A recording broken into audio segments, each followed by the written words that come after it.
नमस्कार। आप सबका कहानियों के इस सफ़र में बहुत स्वागत है।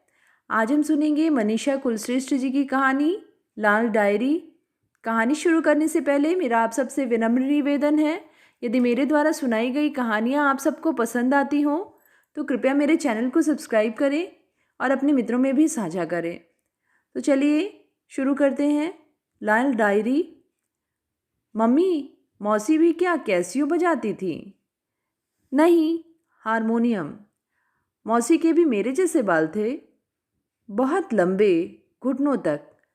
मेरे मन में वह दृश्य उभर आया जब पापा ने उसकी मृतदेह को गोद में उठाया था और लंबी दो चोटियां नीचे लटक आई थीं। मैं विचलित हो गई थी। मौसी मेरे जैसी थी ना, अच्छा गाती थी, घने बाल, डार्क कॉम्प्लेक्शन। तभी तो आप कहती हो मेरी सैलजा है तो। तब मैं आपकी बड़ी बहन थी, अब मैं छोटी हूँ। नहीं रे, तू तो गोरी है। उसका रंग तो श्यामल था, चमचमाता, श्यामल सितारों की छांव वाली नीली झाई मारती आधे चांद की रात सा, कहकर अपनी 10 वर्षीय बेटी को आंख में भर लेती मैं। वह मेरी नमी से झिलमिलाती आंखें देखती और चुप हो जाती। हैरान हूँ, इतना लिखा, उस पर एक कविता तक न लिखी। हमेशा तो मन में रही वह उदास मुस्कान, चुपचाप मुझे देखते हुए। कैसे लिखती? कोई भी तो उसका नाम तक नहीं लेता था घर में। मम्मी चुपचाप पूजा करके उसकी बरसी के दिन अपने स्कूल की गरीब लड़की को कपड़े किताबें दिला देती थी। कैसे नाम लेते हम सब, एक ही ठंडी सी आग में जलते आए हैं अब तक। उस नाम से जुड़े सवाल भी तो बहुत थे। संसार ने पूछे वो अलग, मन जो करता था वो अलग। अपने बच्चों तक को तो अब जाकर बताया है, वह भी बस इतना ही जितना मोहक था। डरावना, भीषण, हताशा से भरा, सब छिपा लिया। मम्मी, मौसी को क्या हुआ था? बीमार हो गई थी। बच्चे क्या इतने पर ठहर जाते? कैसे? क्या? कुछ सीवियर इन्फेक्शन था, बाहर कुछ खा पी आई थी। प्रश्न नहीं मरते, अपने पूरे तीखेपन के साथ लोगों के मनों में उगे रहते हैं, जिन्हें उखाड़ कर वे किसी को भी चुभा लेते हैं। शादी की बात चली थी तो सास ने मम्मी का मन कुरेदा था। सुना बहन जी, आपकी इस लड़की से बड़ी। मम्मी ने कैसे संभाला ये वे ही जाने। शादी तय हो गई थी, पर यह प्रश्न जिंदा रहा। मुंह दिखाई के वक्त तो यह प्रश्न चुभोया गया ही। बाद में भी यदा कदा बहू की पढ़ाई, सुंदरता, सुगराई की तौल के दूसरे पलड़े पर रखे जाने में यह इस्तेमाल हुआ। क्यों, क्या हुआ था तुम्हारी बहन को? बताया तो था आपको, स्टोव फट गया था। ऐसे कैसे? ज़्यादा पंप लगा दिया था। गैस नहीं थी? नहीं, तब राजस्थान के छोटे कस्बों तक गैस एजेंसी नहीं पहुंची थी। अच्छा, हमने तो कुछ और ही सुनी थी। मैं आहत होकर वहां से हट जाती, या पतिदेव ही अपनी माँ को आंख दिखा देते या टोकते। अंदर आकर पूछते, मम्मी की बातों का बुरा मत मानना। देखो ना, तुम लोग अपनी जाति समाज से दूर वहाँ राजस्थान में रहे, फिर भी यह बदनामी सब में फैल गई। मुझसे भी लोग पूछते हैं, वैसे हुआ क्या था? बताया ना? नहीं, वजह क्या रही होगी? किसकी? आत्महत्या की। मैंने कहा, वह आत्महत्या नहीं थी, झल्ला गई थी मैं। अच्छा, मैं तुम्हें नीचा नहीं दिखा रहा, बस हम बात कर रहे हैं। आत्महत्या भी हो ही सकती है, उम्र ही कुछ ऐसी थी। कुछ हो गया होगा। उस उम्र की बच्ची को क्या समझ कि अब क्या किया जाए। आज की लड़कियां तो फिर भी स्मार्ट हैं। प्रिकॉशन। तुम्हारी बहन होती, तुम इसी तरह की बातें करते। बोलो। मैंने कंधे पर रखा हाथ झटक दिया, साथ ही झूठी सहानुभूति भी झटक दी। फिर सालों बाद आज भी वही। क्या कर रही हो? खीर बना रही थी। किस लिए? बस यूं ही। ये स्कूल यूनिफॉर्म और किताबें? आज 12 नंबर है। ओह, पर मन्नो, तुम छोटी हो, वह बड़ी बहन थी तुम्हारी। तुम नहीं, तुम्हारे माता पिता भाई का करना हुआ यह सब तो। सच कहूँ तो जिस उम्र में वह चली गई तब वह 17 साल की थी। मैं आज 36 की हूँ।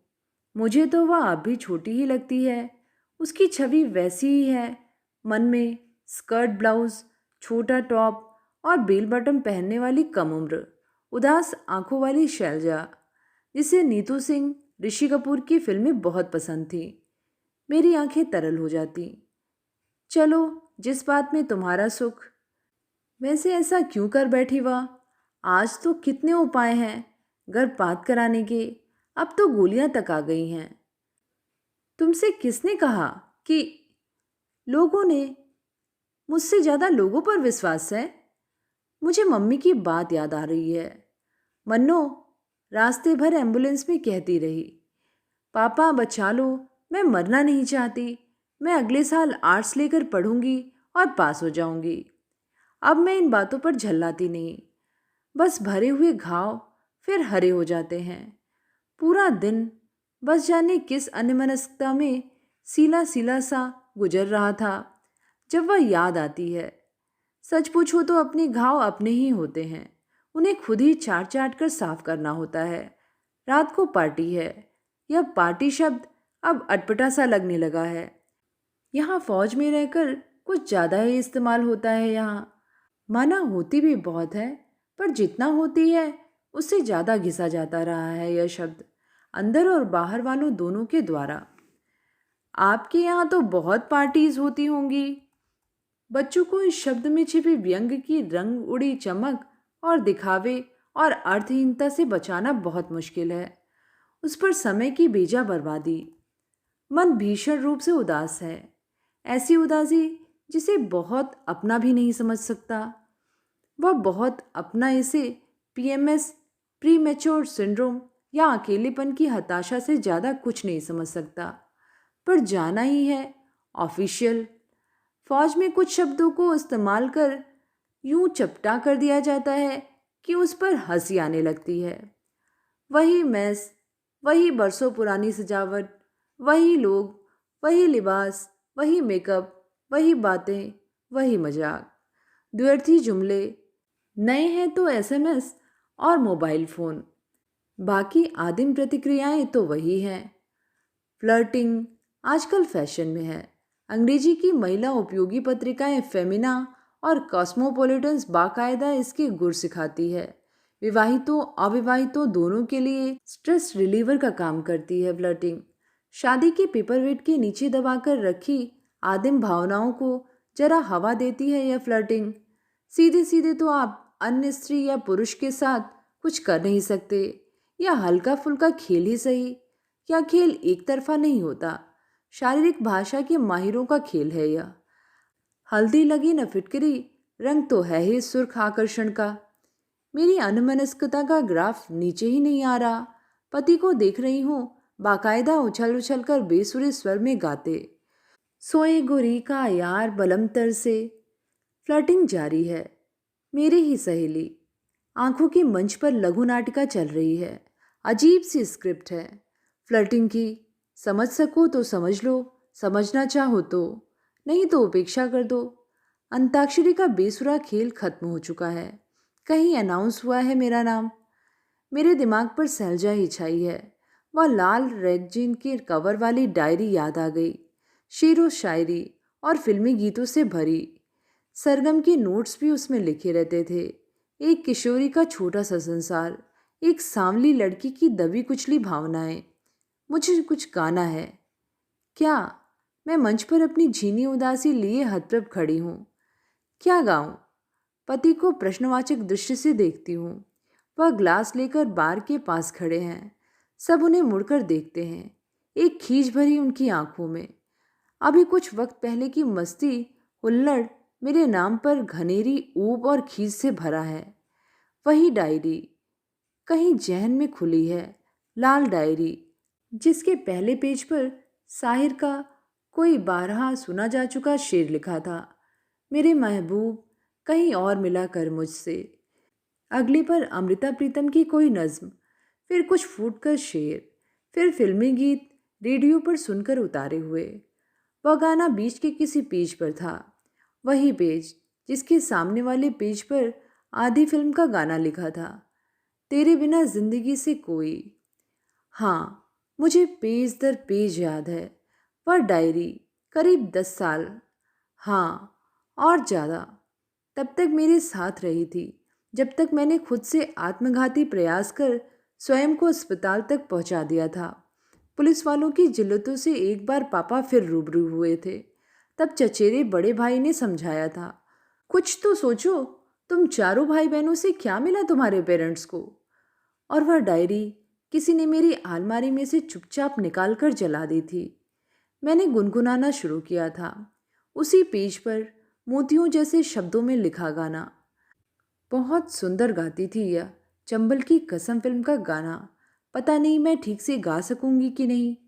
मैंने कभी यह गाना उसके अलावा कहीं किसी से या रेडियो तक पर नहीं सुना है। शब्द साथ देंगे, स्मृति का, कि बीच में ही बुझ जाएंगे। सिमटी हुई ये घड़ियां फिर से न बिखर जाएं। इस रात में जी ले, हम इस रात में मर जाएं। हालात के तीरों से छलनी है बदन अपने, पास आओ कि सीनों के कुछ जख्म तो भर जाएं। तुम शाने पे सर रख दो, हम बाह में भर जाएं। सिमटी हुई ये घड़ियां। जब ढलक आए गाल तक आंसू तो गाना बंद करना पड़ा। मैंने कुछ थमकर अनाउंस कर ही दिया कि यह गाना मेरी बहन गाया करती थी, जो कि 17 साल की उम्र में ही दुनिया से चली गई, अपने गीत और लंबे बालों की स्मृति छोड़कर। आज उसका जन्मदिन है, 12 नवंबर। घर आकर पति खींचे हुए थे, अपने दबे हुए अतीत के छोटे से टुकड़े को जरा सा उजागर कर देने पर। ज़रूरत क्या थी? I think you need some psychiatric clinical help. तो ये थी कहानी लाल डायरी। कहानी आप सबको कैसी लगी नीचे कमेंट में लिख के ज़रूर बताइएगा।